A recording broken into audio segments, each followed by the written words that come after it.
नमस्कार, debate eight 8 देख रहे हैं आप। मैं हूं आपके साथ वरुण गोयल। 4 जून 2024 को जब लोकसभा चुनाव के नतीजे आए तो यह तय हो गया कि नरेंद्र मोदी तीसरी बार देश की बागडोर संभालने जा रहे हैं। हालांकि ये आंकड़े 2014 और 2019 से अलग थे। इस बार पूर्ण बहुमत की सरकार अपने दम पर नहीं थी, लेकिन एनडीए को बहुमत मिला था। और इसके साथ ही नरेंद्र मोदी ने लगातार तीसरी बार प्रधानमंत्री पद की शपथ लेकर एक रिकॉर्ड बना दिया था। अब 4 जून 2025 यानी मोदी सरकार के तीसरे कार्यकाल का पहला साल पूरा हो रहा है। बीजेपी ने यह तय किया है कि वो 11 साल की उपलब्धियां, एक साल ये और दो पिछले कार्यकाल, 11 साल की उपलब्धियां पूरे देश में बताने जा रही है। उनके कार्यकर्ता जगह जगह 11 साल की उपलब्धियों का खाका जो है वो जनता तक पहुंचाएंगे। नरेंद्र मोदी इस वक्त देश के जितने प्रधानमंत्री रहे हैं उसमें सबसे लंबे समय तक शासन करने वाले प्रधानमंत्रियों की सूची में तीसरे नंबर पर हैं। सबसे आगे पंडित जवाहरलाल नेहरू हैं, जिन्होंने 16 साल 286 दिन तक प्रधानमंत्री पद पर रहकर काम किया। उसके बाद इंदिरा गांधी हैं, जो लगभग 16 साल 15 साल 350 दिन तक वो देश की प्रधानमंत्री रही हैं। और उसके बाद नाम आता है नरेंद्र दामोदर दास मोदी का। यह अपने आप में एक बड़ी उपलब्धि है। और अगर कॉन्टिन्यूएशन की बात करें, जिन्होंने लगातार शासन किया हो, उसमें नरेंद्र मोदी इंदिरा गांधी के रिकॉर्ड को तोड़ने वाले हैं। यह बात स्पष्ट है कि पंडित जवाहरलाल नेहरू जब से प्रधानमंत्री बने तो मृत्यु तक वो प्रधानमंत्री रहे, इसलिए उनके नाम ये रिकॉर्ड 16 साल 286 दिन का है। लेकिन इंदिरा गांधी 11 साल और उसके बाद जो कुछ दिन थे तब तक लगातार प्रधानमंत्री रही, फिर बाद में दूसरे प्रधानमंत्री बने और उनकी वापसी हुई। नरेंद्र मोदी अगले कुछ ही दिनों में, अगले 1 डेढ़ महीने में इस रिकॉर्ड को तोड़ देंगे और लगातार सबसे लंबे समय तक प्रधानमंत्री बने रहने पर वो पंडित जवाहरलाल नेहरू के बाद दूसरे नंबर पर आ जाएंगे। ये कार्यकाल खत्म होता है, क्योंकि गठबंधन की सरकार है, कार्यकाल खत्म होता है तो 15 साल तक लगातार प्रधानमंत्री बने रहने का उनका ये रिकॉर्ड भी, और प्रधानमंत्रियों की सूची में वो कहीं आगे निकल जाएंगे। इसके इतर एक बात यह है कि जब 2001 में वो गुजरात के मुख्यमंत्री बने, मुख्यमंत्री पद की शपथ ली, तब से लेकर आज तक 2025 तक वो अपने पद से अपदस्थ नहीं हो पाए हैं या दूसरी पार्टी उन्हें कर नहीं पाई है। वो जब तक गुजरात के मुख्यमंत्री रहे, कांग्रेस एक बार भी या विपक्ष एक बार भी उन्हें हरा नहीं पाया। 2014 में प्रधानमंत्री बने तब से अब तक विपक्ष उन्हें एक बार भी प्रधानमंत्री पद से हटा नहीं पाया है। यानी साल 2001 से जो सिलसिला नरेंद्र मोदी का चल रहा है वो अभी तक कायम है। आप कह सकते हैं कि वो अपराजय हैं, क्योंकि वो जब से इस शासन पद्धति में आए हैं तब से एक बार भी अपदस्थ नहीं हो पाए हैं। लेकिन क्योंकि समय बीत रहा है, बहुत सारे सवाल हैं। सरकार जिस तरीके से अपने अमृतकाल की बात करती है, वहीं विपक्ष कहता है कि ये अघोषित इमरजेंसी है। इस पर आज बात करेंगे कई खास मेहमानों के साथ। सबसे पहले नरेंद्र मोदी की तीसरी सरकार का 1 साल और नरेंद्र मोदी के कार्यकाल के 11 साल पूरे होने पर कैसी प्रतिक्रियाएं आ रही हैं, वो आपको सुनवाते हैं। का अभूतपूर्व धैर्य, अनगिनत बलिदान, त्याग और तपस्या के बाद हमारे प्रभु राम आ गए। इस शुभ घड़ी की आप सभी को, समस्त देशवासियों को बहुत बहुत बधाई। मां भारती का सेवक मोदी यहां सीना तान कर खड़ा है।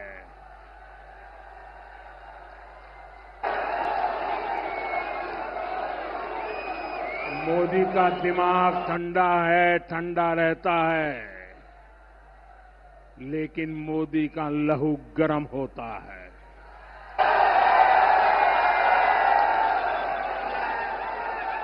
और अब तो मोदी की नसों में लहू नहीं, गरम सिंदूर बह रहा है। हर आतंकी हमले की पाकिस्तान को भारी कीमत चुकानी पड़ेगी। मैं दिन रात देशवासियों की सेवा में जुटा रहा। इन वर्षों में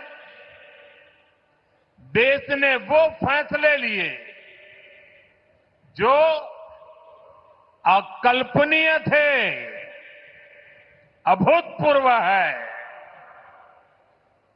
इन वर्षों में देश ने दशकों पुरानी बेड़ियों को तोड़ा है। देश हर सेक्टर में आगे बढ़ा है। आज देश निराशा के अंधकार से निकलकर विश्वास के उजाले में तिरंगा फहरा रहा है। कांग्रेस के अध्यक्ष मल्लिकार्जुन खड़गे जी ने मोदी सरकार के 11 वर्ष पूरे होने पर तंज कसा है। उन्होंने इसे एक डरावना सपना बताया है। खड़गे जी, याद करिए 11 वर्ष पहले जब मोदी जी प्रधानमंत्री नहीं थे तो भारतवर्ष को फ्रजाइल 5 कंट्री में उसकी गिनती होती थी। हम निचले पायदान से 5 देशों में से एक देश थे। फ्रजाइल 5 से बढ़कर के आज मोदी जी के नेतृत्व में इन 11 वर्षों में भारतवर्ष टॉप 5 कंट्रीज में से एक है। फ्रजाइल 5 टू टॉप 5, यह जर्नी है, यह सफर है आज हिंदुस्तान का, भारतवर्ष का। हमारे साथ कई खास मेहमान जुड़ रहे हैं जिनके साथ आज की बातचीत को हम आगे बढ़ाएंगे। 11 साल में बहुत बातें होती हैं कि चाहे वो 370 हटाना हो, 3 तलाक की प्रथा को खत्म करना हो, वक्फ को लेकर बिल लाना हो, 1 नेशन 1 इलेक्शन को लेकर बिल लाना हो, आयुष्मान कार्ड से इस देश को जोड़कर दुनिया की सबसे बड़ी हेल्थ स्कीम को चलाना हो, जीएसटी लेकर आना हो, बहुत सारी बातें हैं। लेकिन फिर नोटबंदी से लेकर के और दूसरे प्रश्न भी लगातार उठते रहे हैं। हमारे साथ कई खास मेहमान जिनके साथ हम चर्चा को आगे बढ़ाएंगे। शांत प्रकाश जी भारतीय जनता पार्टी के वरिष्ठ नेता और उपक्ष रखने के लिए हमारे साथ जुड़ गए हैं, आपका बहुत बहुत स्वागत है। डॉक्टर शिवानंद हुल्यालकर जी कांग्रेस का पक्ष रखेंगे, वो हमारे साथ जुड़ गए हैं। राम गुप्ता आम आदमी पार्टी से, वो हमारे साथ हैं। और इस पूरे विषय पर रोशनी डालने के लिए वरिष्ठ पत्रकार राजकुमार सिंह जी भी हमारे साथ हैं। आप सभी का बहुत बहुत स्वागत है। शांत प्रकाश जी, शुरुआत में आपसे करूंगा। 11 साल को बुरा सपना बता रही है कांग्रेस और आप उपलब्धि के तौर पर देख रहे हैं कि नरेंद्र मोदी उन सूची में शामिल है जिसमें अभी तक जवाहरलाल नेहरू और इंदिरा गांधी ही हैं जिन्होंने लंबे समय तक इस देश पर शासन किया है, और नरेंद्र मोदी उस सूची में आगे बढ़ते हुए दिखाई दे रहे हैं। इस 11 साल के शासन पर बहुत तरह की बातें हैं, कई फैसलों को लेकर विचार है, लेकिन कांग्रेस का कहना है कि ये 11 साल जो है ये बुरे सपने की तरह है। देखिए, सबसे पहले तो मैं आपके चैनल के माध्यम से देशवासियों को जो हमने 11 वर्ष पूर्ण किए उस पर सबको बधाई देना चाहूंगा, और मैं धन्यवाद भी दूंगा कि देश की जनता ने हमें भरोसा दिखाया और हम काम कर पा रहे हैं देश की जनता के लिए। मोदी जी के नेतृत्व में जिस तरीके से 11 वर्ष में काम हुए, वो वैसे काम हुए जिसकी किसी ने कल्पना नहीं की थी। मतलब एक सामान्य रूप में तो काम चलते ही रहते हैं, मगर जो हमने जो ऐसे काम किए जिसको कभी सोचा नहीं था किसी ने, और उसी के कारण से कांग्रेस को परेशानी हो रही है। सबसे बड़ा काम हमने नोटबंदी का किया। नोटबंदी में जो पैसा घरों में कमरों में भरा हुआ था, वो पैसा बैंकों में जमा नहीं हो पाया, और जो जिस तरीके से भ्रष्टाचार व्याप्त था, वो एकदम उसके ऊपर जो है सीधा सीधा जो है पहली चोट लगी। उसका सबसे ज्यादा खामियाजा उन लोगों को भुगतना पड़ा जिनके कमरों में नोट भरे हुए थे और वो परेशान हैं, और आज उनकी परेशानी देखने को मिल रही है हमें। और आपको अच्छी तरह याद होगा कितना 20-20 करोड़ रुपए की मालाएं पहनने का कुछ नेताओं ने रिकॉर्ड भी बनाए थे। अब वो सब चीजें जो है धूमिल हो चुकी है। जीएसटी लागू की पूरे देश में, एक टैक्सेशन। आपको याद हो 11 वर्ष पहले सड़कों के किनारे पर ट्रक खड़े हुआ करते थे चुंगी के नाम पर, वहां पर हर प्रकार के जो है ना भ्रष्टाचार व्याप्त थे, उससे मुक्त हुआ देश। शौचालय, घर घर में शौचालय बना दिया। 2011 2014 से पहले शाम 5 बजे 6 बजे का इंतजार करती थी महिलाएं शौच जाने के लिए। हमने स्वच्छ भारत अभियान चालू करा और घर घर शौचालय दिया। उससे सबसे ज्यादा लाभ जो है देश की महिलाओं को, बेटियों को हुआ, क्योंकि उनको सबसे ज्यादा इसकी आवश्यकता हुआ करती थी। सिर्फ 3.5 करोड़ लोगों के पास में बैंक अकाउंट था। हमने 56 करोड़ से ज्यादा बैंक अकाउंट जो है जीरो वैल्यू पर खोल दिए। आज 60 करोड़ बैंक अकाउंट इस वक्त में देशवासियों के पास है और सरकार की योजनाओं का सीधा लाभ जो है वो देशवासियों को मिल रहा है। आप 2017 का एक पी चिदम्बरम जी का अगर आपने वक्तव्य सुना हो लोकसभा में कि ये जो डिजिटल क्रांति आ रही है, ये फिर किसी भी सूरत में डिजिटल के नाम पर कुछ नहीं हुआ, क्योंकि उनका कहना ये था कि ना तो लोगों के पास में स्मार्टफोन है, ना इंटरनेट की फैसिलिटी।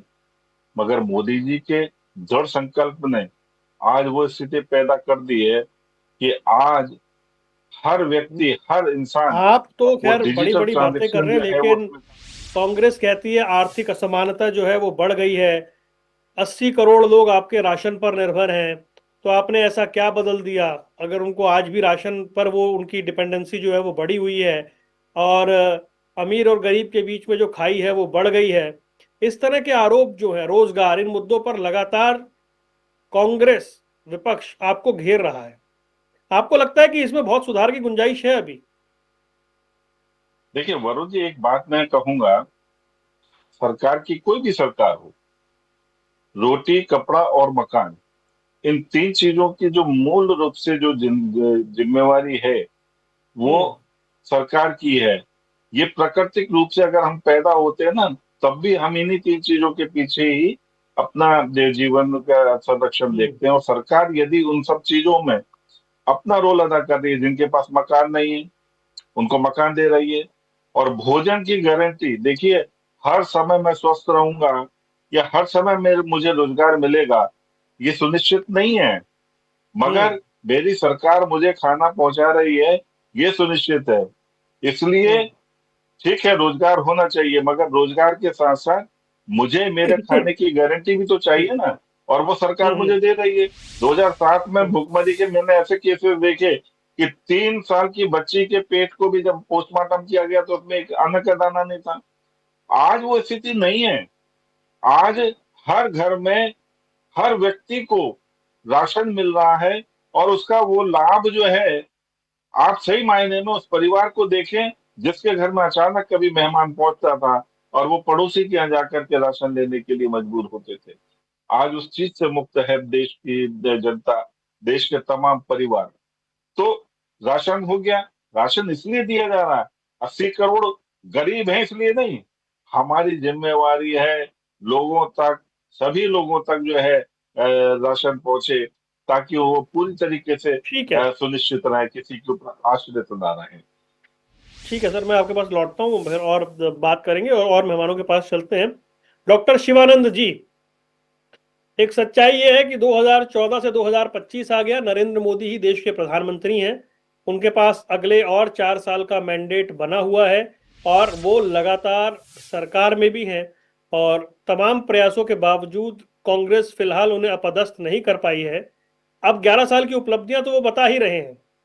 इन सबके बीच में कांग्रेस क्या देखती है? मतलब नरेंद्र मोदी का उदय, उनका जिस तरीके से देश की राजनीति के मंच पर, फलक पर उनका आना, कांग्रेस के बीच में नरेंद्र मोदी एक बहुत बड़ा गैप ले आए हैं। इस वजह से वो अभी भी कायम है, और अभी कांग्रेस को बहुत कुछ करना होगा अगर उसे अपनी वापसी करनी है। आप इत्तेफाक रखते हैं इस बात से? देखिए, नरेंद्र मोदी जी 2014 से लेके 2025 तक हम्म। गोर, गरीब, दलित, पिछड़ों, एससी, एसटी, ओबीसी, इनके साथ अच्छा अत्याचार बढ़ गया है। महिलाओं के ऊपर अत्याचार बढ़ गए हैं। महंगाई चरम पर है। 2 करोड़ नौकरियों को क्या हुआ? इन्होंने सिर्फ अदानी अंबानी को डेवलपमेंट किया है। देश 10 साल पीछे चला गया।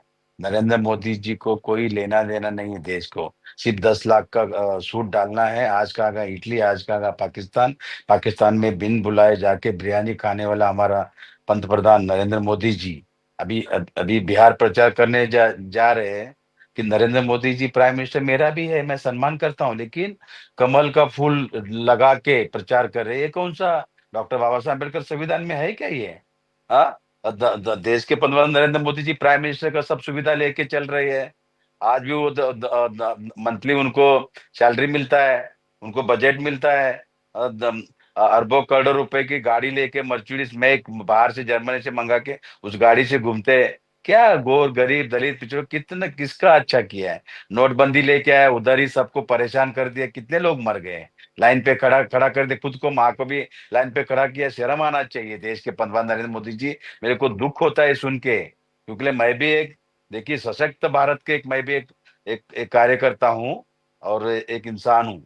370 हटा दिया। 370 सबको गुमराह किया, मिसयूज किया। 370 जो हटना चाहिए था वो तो हटाए नहीं, 370 का सी हटाया गया। ए भी तो ए और बी वैसा ही रह गया। इन्होंने किसान बिल लेके 700 किसान मर गए, उनके बारे में कोई सोच नहीं है।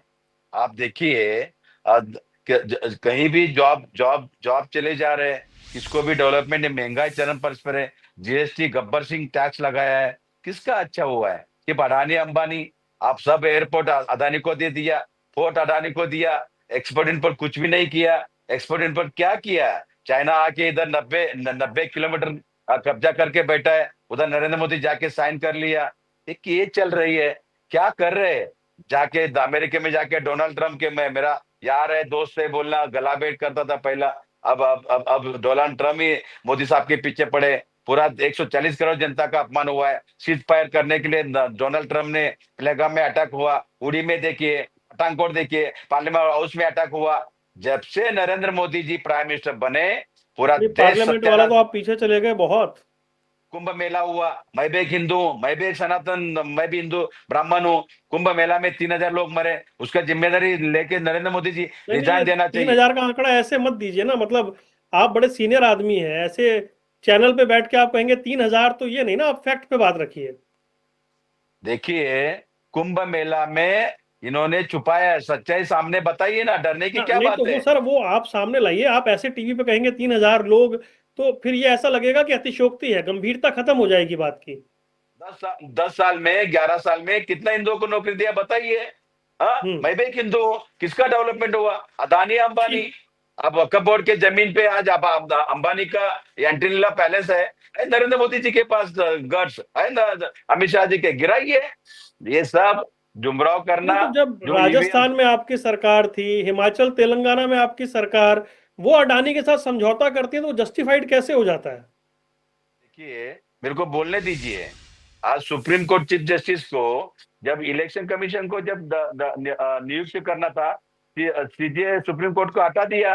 हटा के उन्होंने बनाया ईवीएम, पूरा उसके कंट्रोल में लिया।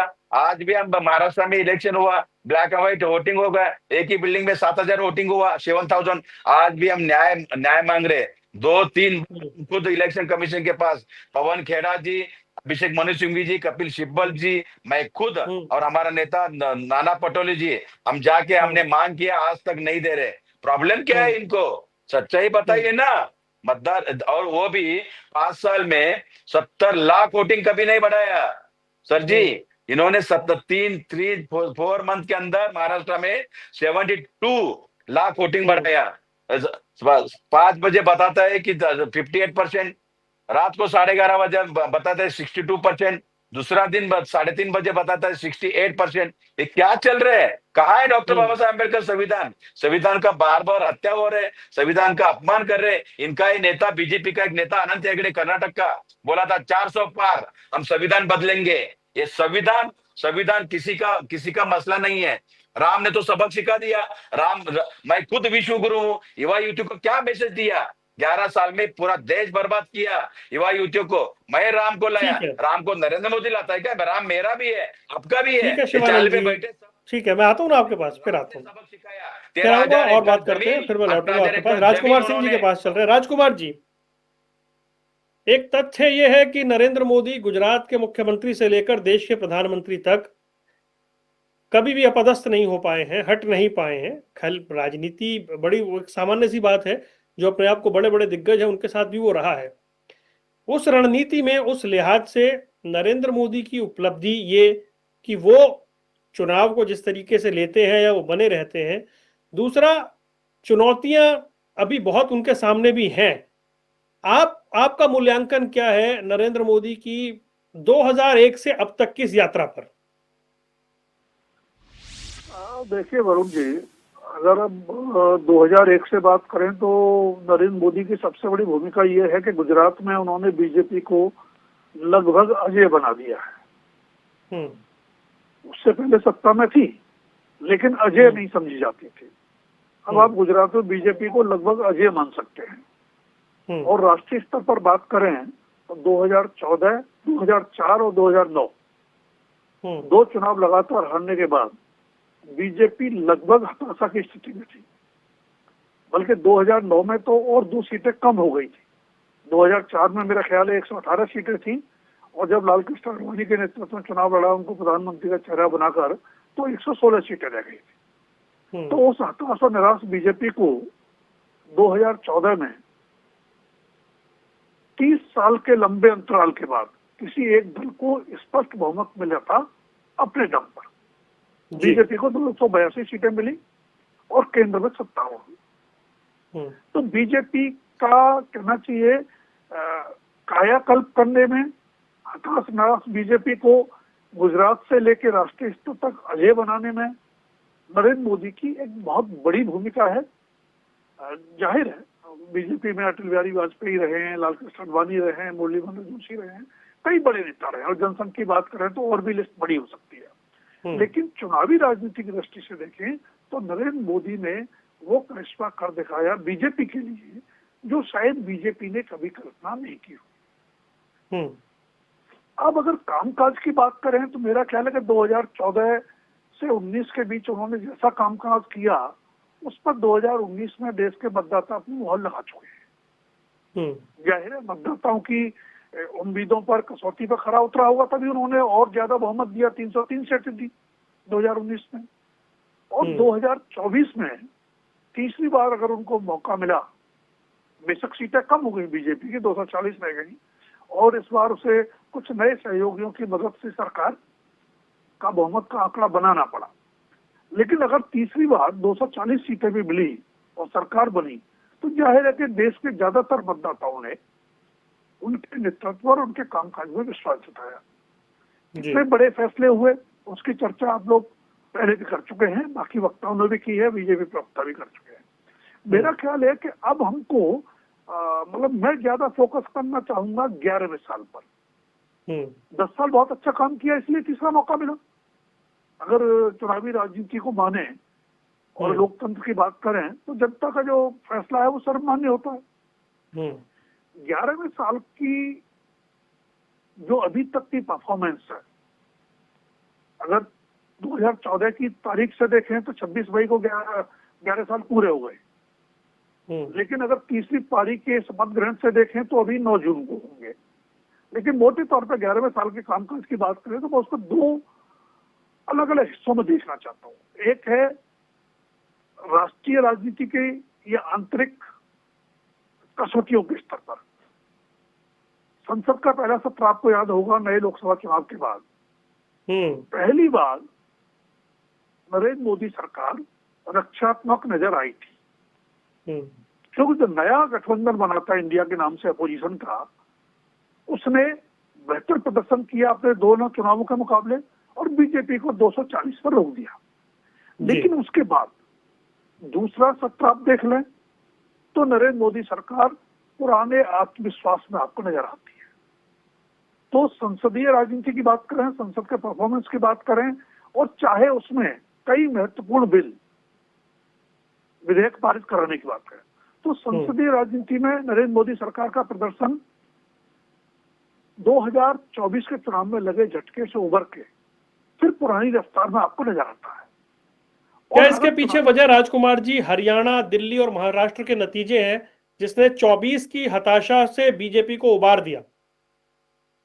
दूसरा पहलू जो आंतरिक राजनीति का है, राष्ट्रीय राजनीति का, वो है चुनावी राजनीति। 2024 में मई जून में चुनाव होते हैं, अप्रैल मई जून में बीजेपी को झटका लगता है जबरदस्त।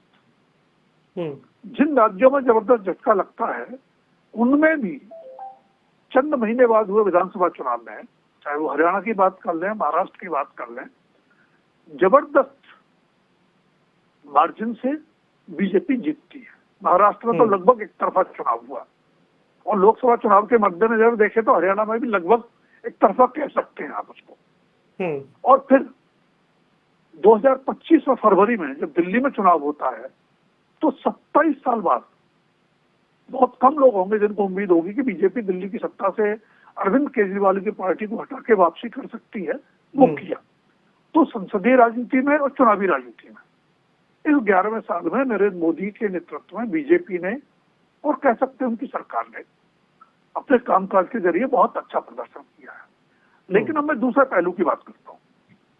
वो पहलू है कूटनीतिक और सीमा की सुरक्षाओं से जुड़ा। उसमें पहलगांव का हमला जिस तरह से हुआ, मतलब हमें कतई पूर्वाभास नहीं था। हालांकि दावे किए जा रहे हैं कि इंटेलिजेंस इनपुट था, अगर था तो ये नाकामी और भी बड़ी है सुरक्षा में।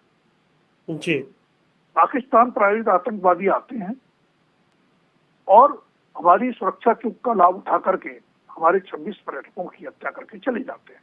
कहाँ चले गए उसका आज तक पता नहीं है। तो ये एक बड़ी गंभीर चुनौती कह लीजिए आप इसको, यह एक सवालिया निशान है कहीं न कहीं सीमा सुरक्षा की खुफिया और सुरक्षा व्यवस्था पर। दूसरी चुनौती जो मुझे लगता है और भी बड़ी है, इसका जवाब तो हमने ऑपरेशन सिंदूर के जरिए दे दिया, पाकिस्तान को सबक सिखा दिया। वो सबक कितने दिन तक कारगर रहता है वो आने वाला समय बताएगा, क्योंकि अतीत का अनुभव बहुत अच्छा नहीं है पाकिस्तान को लेकर। लेकिन और बड़ी चुनौती जो मुझे लगती है वो कूटनीतिक है। पिछले 10 साल में हमने देखा कि भारत की साख अंतर्राष्ट्रीय समुदाय में एक बड़ी भूमिका की अपेक्षा भारत से की जाती है। लेकिन डोनाल्ड ट्रंप के दूसरी बार राष्ट्रपति बनने के बाद हम देखते हैं कि उस साख को लगातार चुनौती दी जा रही है, उस पर सवालिया निशान लगाए जा रहे हैं। और ज्यादा दुर्भाग्यपूर्ण ये है कि यह काम डोनाल्ड ट्रंप की अगुवाई में अमेरिका कर रहा है। डोनाल्ड ट्रंप खुद कर रहे हैं, जिनको नरेंद्र मोदी अपने व्यक्तिगत मित्र के तौर पर भी पेश करते रहे और डोनाल्ड ट्रंप भी नरेंद्र मोदी को अपना व्यक्तिगत मित्र बताते रहे।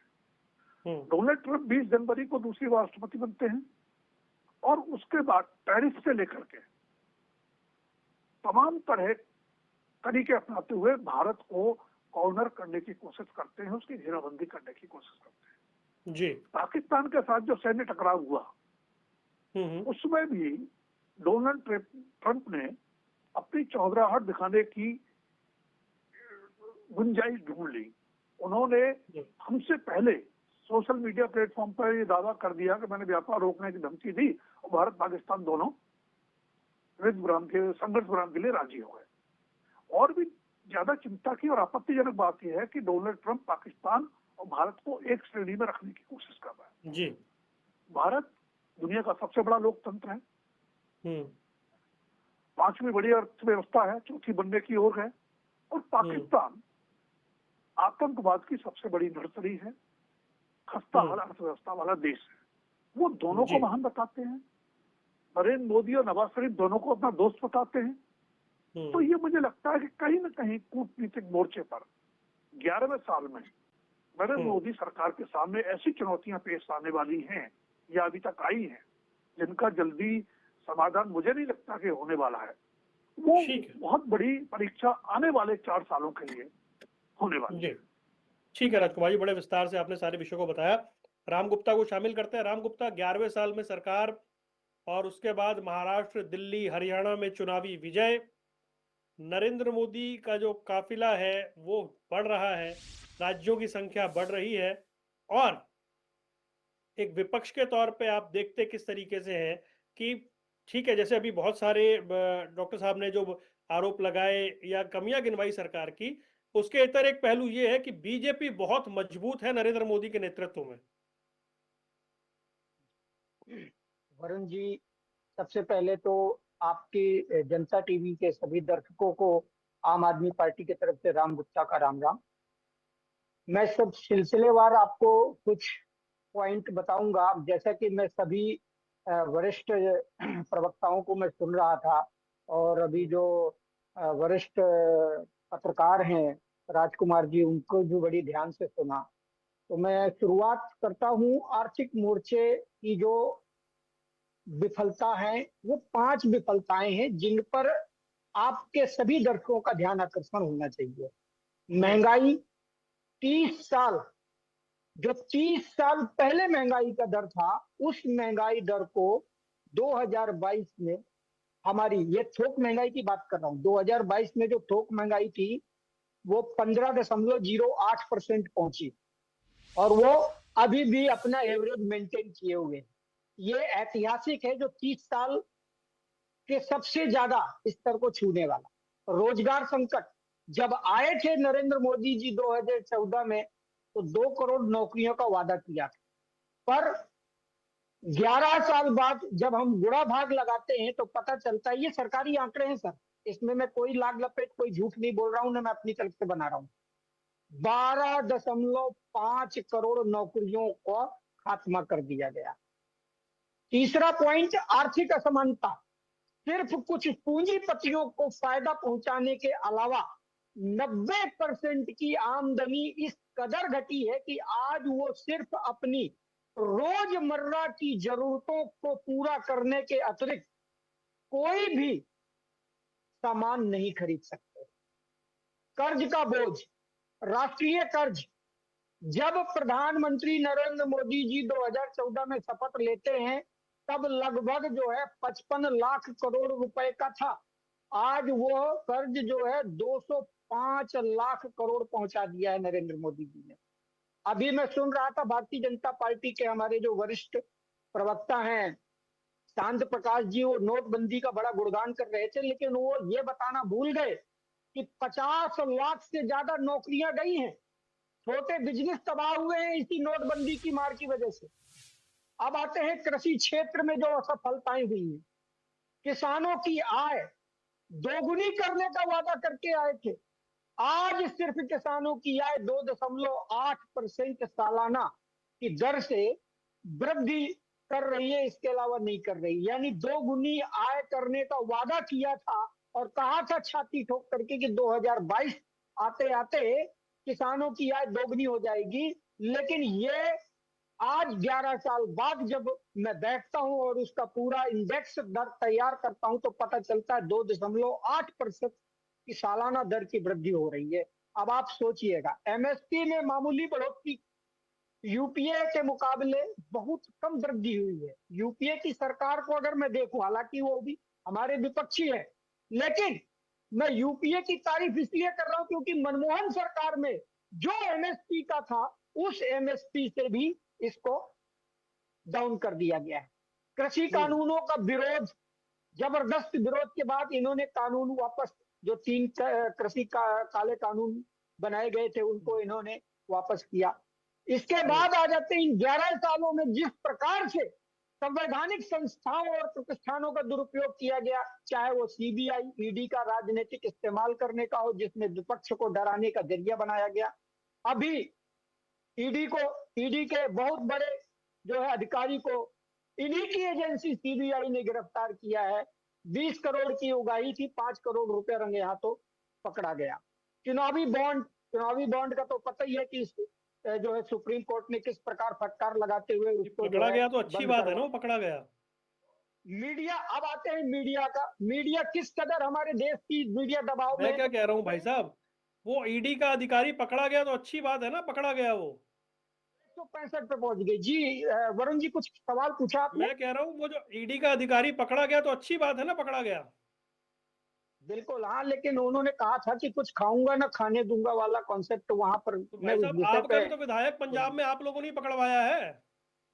हाँ बिल्कुल पकड़वाया है हमने, हम कहाँ मना कर रहे हैं। लेकिन हमने जो है किसी भी संवैधानिक संस्था का दुरुपयोग नहीं किया है लोकतंत्र को कमजोर करने के लिए, संविधान को आपने भी कमजोर कहा था करने के लिए। पंजाब में एमएसपी देंगे। सिटिंग मुख्यमंत्री, दिल्ली के सिटिंग मुख्यमंत्री जिसको जो है फर्जी मुकदमे में जेल में डाल दिया जाता है और हमारे टॉप शीर्ष नेताओं को जेल में डाला जाता है, इससे ज्यादा लोकतंत्र की हत्या करने का प्रयास मैंने अरे अपने उसकी शिकायत राजनीतिक तो कांग्रेस ने की थी भाई।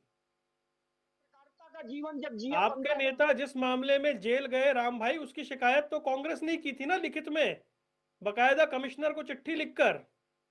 जी जी जी जी जी, लेकिन डॉक्टर वो शिवानंद जी बता देंगे अगर मैं गलत कह रहा हूं तो। कौन सी चिट्ठी की बात कर रहे हैं, जरा फिर से दोहराएंगे?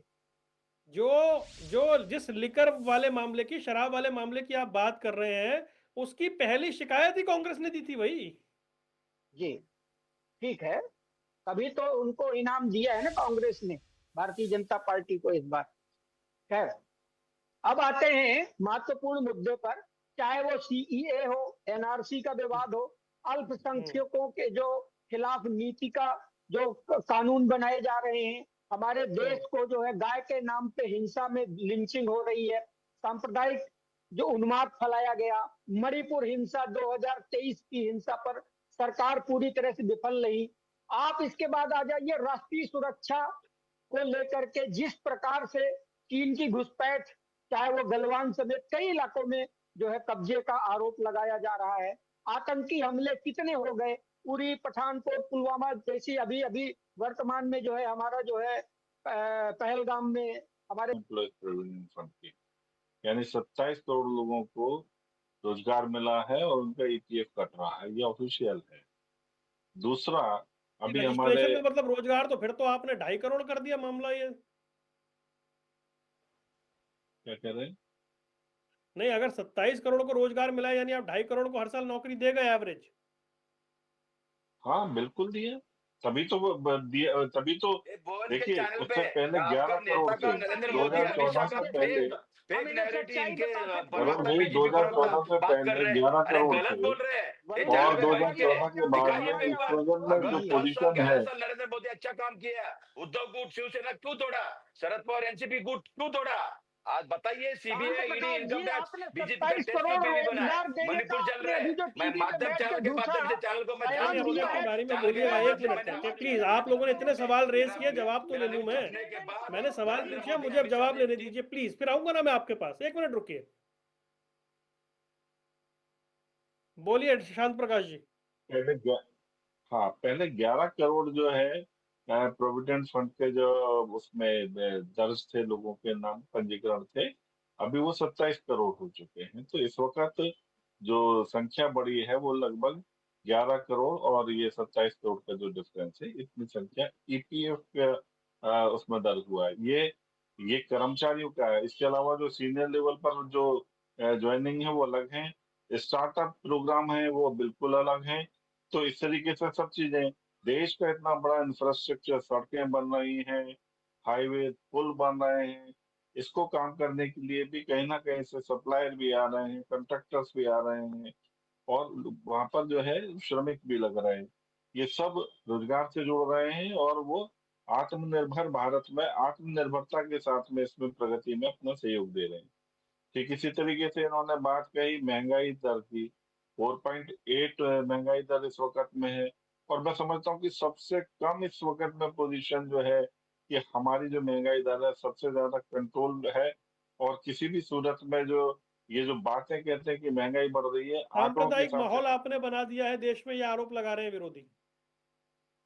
और दूसरा एक बात और है, इन्होंने कहा कि किसान की आय दुगनी हुई।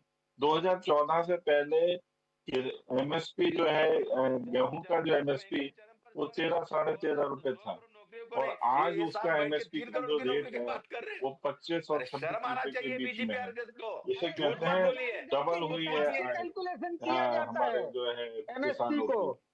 28 से ज्यादा कितना 28 से एमएसएमई को ज्यादा आपने लोन दिया? मोटे अनाज यहाँ में बैठ के तिलहन झूठ और बोल रहे हैं, दलहन में है हम बिजनेस वो लोग भी जो है अच्छा, बंद कर दिया। कूटनीतिक एमएसपी मोर्चे पे आपको क्या लगता है, क्या हालात हैं? 60% जो है हम खरीदी कर रहे हैं। बोल रहे हैं क्या, मेरे से पूछ रहे हैं आप? कूटनीतिक मोर्चे पे आपको लगता है कि चुनौतियां हैं बहुत यहाँ भारी? बैठ के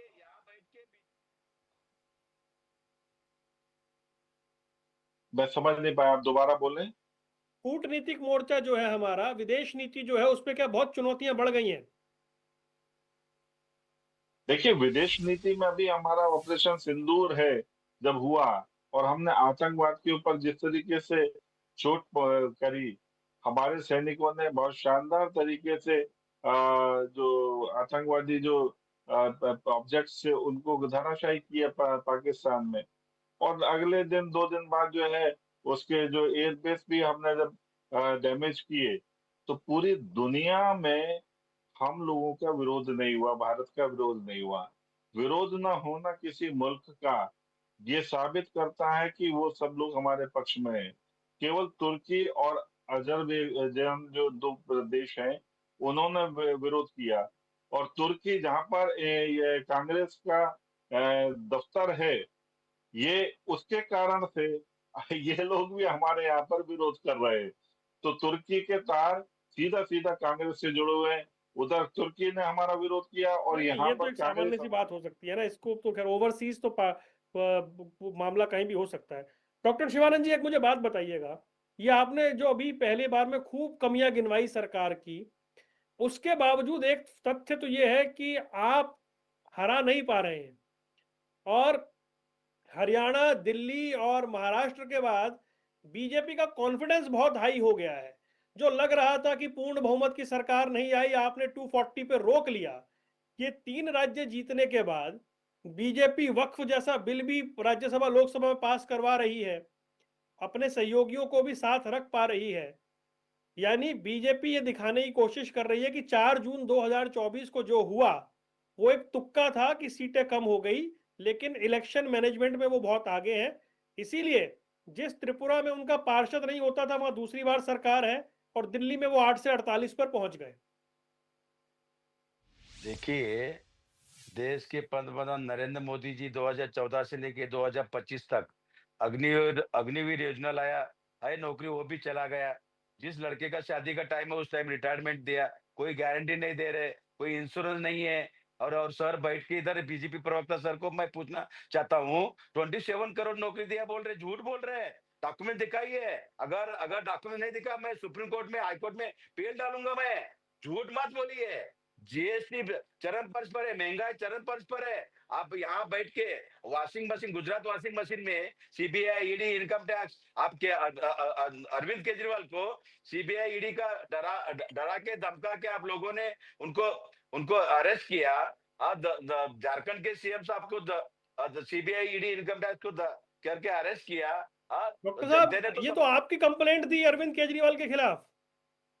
देखिए देखिए, कंप्लेंट दिया बोले तो क्या, सच्चाई सामने आना चाहिए। हम आज भी बोल रहे हैं, जाति जनगणना आरएसएस बीजेपी कभी भी नहीं करना चाहता था। हमारा नहीं, नेता नहीं, एलओपी राहुल गांधी जी ने अरविंद पार्लियामेंट केजरीवाल के खिलाफ आपने का एक्शन होना चाहिए, ये तो आप लोगों की कंप्लेंट थी। CBI, ED, income tax, raw. अभी भी देखिए, नरेंद्र मोदी जी 10 लाख का सूट पहन के अरबों करोड़ रुपए मर्सिडीज बेंज जर्मन से मंगा 3.5 के करोड़ का नीलाम हो 300 चुका है करोड़ 300 करोड़ पैलेस में रह रहे हैं। क्या वो गरीब वो दलितों को, कोर्ट इनको जो क्या है वो लेना देना नीलाम है? हो चुका है कितना 3.5 गरीब करोड़ का, लोगों को नौकरी दिया? मैं भी एक हिंदू और हूँ, वो कितने पैसा हिंदुओं को गरीब नौकरी बच्चियों दिया? के विवाह में लग उद्धव चुका है। ठाकरे गुड़ तोड़ा। जिस थाली में खाया उस थाली में आप लोगों ने छेद किया। शरद पवार का पार्टी तोड़ा। आप लोगों ने क्या किया 10 साल में? सिर्फ जाति हिंदू मुस्लिम करना, मस्जिद के नीचे शिवलिंग ढूंढना, 370 नोटबंदी लाया, किसान बिल 1 साल लटका के रखा, 700 किसान मरे। ये तो उनके चलिए, ऊपर आपने एक बात कही कि शरद पवार की पार्टी तोड़ी, अब ज्योतिरादित्य सिंधिया भी तो चले गए आपकी पार्टी छोड़ के, चौधरी बीरेंद्र सिंह भी तो चले गए थे वहां पे, धर्मवीर भी तो चले गए थे। यहाँ मतलब आपके पार्टी को तो बहुत लंबी फहरिस्त है आपके नेताओं की जो छोड़ छोड़ के चले गए। CBI, ED, income tax BJP का टेस्ट ट्यूब बेबी बना के रखे हैं। बीजेपी का आज देखिए, इलेक्शन कमीशन जब नया इलेक्शन कमीशन करना था उस टाइम सीजीआई सुप्रीम कोर्ट को उनको हटा के खुद मर्जी से अमित शाह के अंडर काम के ऑफिसर को इलेक्शन कमीशन, क्या जस्टिस मिलेगा? महाराष्ट्र में आप देखिए 72 लाख वोटिंग बढ़ गया, उस बारे में न्याय मांगने जा रहे हैं। वो तो हमको पहले वाले वक्तव्य में बोल चुके हैं, नई बात बोलो ना। ऐसा कौन सा काम किया है? ठीक है शिवानंद जी, अगर ये बात आपने बता दी थी, ये बातें आपने अभी की थी, मैं एक बार आता हूं, एक बार जरा राजकुमार जी के पास चल रहे हैं, फिर आता हूं। राजकुमार जी, आपने 2009 का एक जिक्र किया था बीजेपी की स्थिति का। मुझे याद है मदन लाल खुराना पार्टी छोड़ रहे थे, उमा भारती पार्टी छोड़ रही थी, बाबूलाल मरांडी अलग हो गए थे और गजब का असंतोष दिखने लगा था। बीजेपी बहुत सीमित रह गई थी कुछ राज्यों में और 116 119 सांसद वाली स्थिति थी वहां से। छत्तीसगढ़ के उस जी। दिन जब चुनावी जश्न का कार्यक्रम था बीजेपी ऑफिस में, तो उसमें लोकसभा चुनाव में जुटने होने की बात कर दी, जबकि लोकसभा चुनाव में लगभग 6 महीने का समय था। तो बीजेपी का जो इलेक्शन बोर्ड में रहने वाला जो फॉर्मेट है, वो एक बड़ा फर्क है। कार्यकर्ताओं और संगठन का जो आकार का अंतर है, वो एक बड़ा फर्क है। और तीसरी बात जो आपने 2009 की बात कही या फिर 2014 से कांग्रेस से तुलना कर लें, एक बात बहुत स्पष्ट है, वो सभी दलों पर लागू होती है। नेता सिर्फ सत्ता का सगा होता है। जब तक कांग्रेस सत्ता में थी 2014 तक, जितने नाम आपने गिनाए, ये छोड़ गए वो छोड़ गए, सब कांग्रेस में थे और कांग्रेस में उनको कोई बुराई नजर नहीं आती थी। और 2009 तक जो आपने नाम गिनाए बीजेपी छोड़ रहे थे, जाहिर है उनको बीजेपी में कुछ कमियां नजर आ रही होंगी। अब उनमें से ज्यादातर लोग वापस आ गए। तो सत्ता का चमत्कार जो होता है ना, उगते सूरज को सभी नमस्कार करते हैं। तो ये सत्ता का खेल है। लेकिन ग्लू के साथ सब चिपक जाना चाहते हैं। एक फर्क बहुत बड़ा है, जो बीजेपी का संगठन है, जिस तरह के कार्यकर्ता हैं, जिस तरह बीजेपी इलेक्शन मैनेजमेंट में हमेशा। शिवानंद जी, हाँ, 1 मिनट दीजिएगा। हाँ जी, बोलिए राजकुमार जी, कंप्लीट करिए।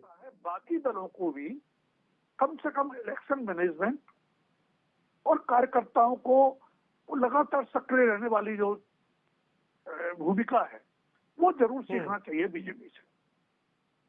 आपने जो ये उदाहरण दिया ना, उसमें मुझे एक उदाहरण याद आ गया, बस उसका जिक्र करके मैं आगे बढ़ूंगा। 2017 का गुजरात का चुनाव बीजेपी के लिए सबसे मुश्किल चुनाव था और जिसमें बीजेपी की 99 सीटें आई थी और कांग्रेस 70 पार कर गई थी। प्रधानमंत्री वहीं थे और ये कहा गया पूरा पीएमओ गुजरात बैठा है। वो बहुत टफ चुनाव था। 11 दिसंबर को वोटिंग हुई जहां तक मुझे याद है, और रिजल्ट नहीं आए थे गुजरात के। 12 दिसंबर को प्रधानमंत्री त्रिपुरा में जाके रैली करके आते हैं, जहां फरवरी में चुनाव होना था। 11 दिसंबर को चुनाव संपन्न हुए और 12 तारीख को वो त्रिपुरा के लिए उड़ गए और उनका गला खराब था, आवाज नहीं निकल रही थी, क्योंकि उन्होंने गुजरात में बहुत ही जबरदस्त तरीके का कैंपेन किया था। पार्टी की हालत अच्छी नहीं थी और फरवरी में चुनाव होने, लेकिन 12 दिसंबर को उनकी त्रिपुरा में रैली प्रस्तावित थी। तो जिस अंदाज की आप बात कर रहे थे, उस अंदाज में बीजेपी तो चुनाव लड़ती ही है। राम गुप्ता जी, मूल प्रश्न ये है कि आपने बताई इतनी कमियां, लेकिन दिल्ली में आपको बीजेपी ने हरा दिया, आपके सब तमाम बड़े चेहरे हार गए। तो जो चुनाव लड़ने की जिस स्ट्रेटेजी की बात हो रही है, उसमें तो कहीं ना कहीं ऐसा लगता है कि बीजेपी आगे है और ये उस दौर की बीजेपी नहीं है। इसलिए सीटें कम होने के बावजूद और जब कार्यकर्ता हताश दिख रहा था 2024 में, उसके बावजूद बीजेपी ने 3 चुनाव, बड़े चुनाव जीते हैं। जी वरुण जी, क्योंकि आज आपका जो मुद्दा है वो प्रधानमंत्री जी के और खास करके भारतीय जनता पार्टी के इन 11 सालों के उन उपलब्धियों के बारे में है जो उन्होंने 11 सालों में उपलब्धियां हासिल करी हैं। क्योंकि मेरी कुछ उपलब्धियां पिछले राउंड में नहीं मैं बता पाया था, तो मैं आप मेरे इस क्वेश्चन को डक कर रहे हैं ना। उपलब्धियों में राज्य जीतना भी तो आता है भाई। मैं दिल्ली में भी आता हूं, मैं उसी में उपलब्धि पे मैं उस उपलब्धि पे भी आपको बताता हूं। लेकिन महत्वपूर्ण है जनता की उन उपलब्धियों को जिनका रिकॉर्ड बनाया है हमारे देश के ही नहीं पूरे विश्व के महामानव और मौजूदा विश्व गुरु प्रधानमंत्री नरेंद्र मोदी जी ने शिक्षा और स्वास्थ्य को लेकर। आपको जानकर हैरानी होगी, 49,101 करोड़ रुपया पूरे देश भर से जो सेस टैक्स लगाते हैं, एजुकेशन सेस टैक्स, उस टैक्स का 49,101 करोड़ रुपया आज तक खर्च नहीं कर पाए। कारण उनका शिक्षा प्रायोरिटी में नहीं आता। 11 लाख पद खाली है शिक्षकों के, जिनमें से इकलौता एक राज्य है जिसका नाम है उत्तर प्रदेश, जिसमें जो राम राज्य चल रहा है तथाकथित, 3,20,000 शिक्षकों के पद खाली हैं और अभी 2 साल के अंदर अंदर जो है 27,000 सरकारी स्कूल बंद किए गए और 29,000 प्राइवेट स्कूल खोल दिए गए। तो ये भी तो बताते हैं वो कि हम 26 एम्स की ओर बढ़ रहे हैं। देश में 26 एम्स बनने, मतलब कुल मिलाकर जो बन गए हैं, जो अंडर कंस्ट्रक्शन है, इनकी संख्या 26 हो गई है। समय थोड़ा कम है मेरे पास राम भाई, तो मुझे जल्दी जल्दी सिर्फ 30-30 सेकंड और लेने हैं। डॉक्टर शिवानंद जी, मैं उसी प्रश्न पर आ रहा हूं। बीजेपी या नरेंद्र मोदी को हराने के लिए कांग्रेस कुछ आउट ऑफ बॉक्स सोचेगी क्या? देखिए, इंग्रज के साथ हम लड़के हम सत्ता लिया है। मोदी किस झाड़ की पत्ती है, नंबर 1। नंबर 2, बिहार का इलेक्शन के होने के बाद नीतीश कुमार जी, चंद्रबाबू नायडू जी, चिराग पासवान जी, देवे गौड़ा, एकनाथ शिंदे जी, अजित पवार जी, सीताराम मांझी जी और जयंत चौधरी जी सब मिलके इंडिया सरकार बनना तय है। कंफर्म बोलता हूं, अच्छा, चैलेंज के साथ मैं चैनल पे बैठ के बोल रहा हूँ। एक और गरीब दलित पिछड़ों के सरकार आएगा। SC ST OBC, CBI ED income tax, लोग थक गए हैं। ये लोगों को इनके हर आज जो हर इंडिया ब्लॉक की बैठक थी सर, उसमें आम आदमी पार्टी नहीं शामिल थी। देखिए देखिए मैं देखिए, आम आदमी पार्टी भी हमारे साथ आज भी है, कल भी रहेंगे, ठीक है, 100% रहेंगे। अखिलेश यादव जी है, ममता चलिए जी है, जी तेजस्वी मैं यादव माफी जी चाह रहा हूँ है। सर, समय इतना हो गया। जल्दी से शांत प्रकाश जी, बिहार चुनाव के बाद इंडिया गठबंधन की सरकार होगी देश में। देखिए, मोदी ठीक सरकार। है, जो बोल रहे हैं इन्हें प्रयास करने चाहिए, मगर सही मायने में हम लोग जिस तरीके से प्रगति की ओर बढ़ रहे हैं, हम चौथी इकॉनमी बन चुके हैं विश्व में, और हमें जल्द से जल्द तीसरी इकॉनमी बनना है। तो हमें हर क्षेत्र में जो है बेहतर परिणाम लाने होंगे, अच्छा काम हम्म करना होगा। हमारी सरकार हम्म मोदी जी के नेतृत्व में बेहतरीन काम कर रही है, और ठीक उसके है, परिणाम हमने ऑपरेशन सिंदूर में जो हमारे जो भारत में बनाए हुए जो हथियार हैं ठीक है। उनको इस्तेमाल ऑपरेशन करके। सिंदूर ताजा ताजा है, लेकिन मैं माफी चाह रहा हूँ, समय इतना ही है। 11 साल का प्रधानमंत्री का जो कार्यकाल है वो, उसमें कई उपलब्धियां हैं, लेकिन बहुत सारे सवाल जो हैं विपक्ष पूछ भी रहा है। और सवाल बड़ा ये है कि नरेंद्र मोदी कौन सी लकीर खींचेंगे। उनसे आगे सिर्फ इंदिरा गांधी और जवाहरलाल नेहरू है, और प्रधानमंत्री नरेंद्र मोदी का ये कार्यकाल जो है, मतलब 11 साल। और उसके बाद, क्योंकि कांग्रेस अभी भी ये प्रतीक्षा में है कि शायद ये उनको ही बीच में कोई अवसर मिल जाए, पर मौजूदा परिस्थितियां, लगातार 3 चुनाव जीतने के बाद विधानसभा के, बीजेपी अपने आप को कहां पाती है और आने वाले दिनों में क्या चुनौतियां। आप चारों मेहमानों का जुड़ने के लिए बहुत बहुत शुक्रिया। तो कुल मिलाकर बात ये थी कि मोदी सरकार के 11 साल पूरे हो रहे हैं। मोदी सरकार 3.0 का पहला साल संपन्न हो गया है। चुनौतियां बहुत हैं और बहुत कुछ करना भी बाकी है। यहाँ रुकने कुछ देर के लिए, खबरों का सिलसिला लगातार जारी है।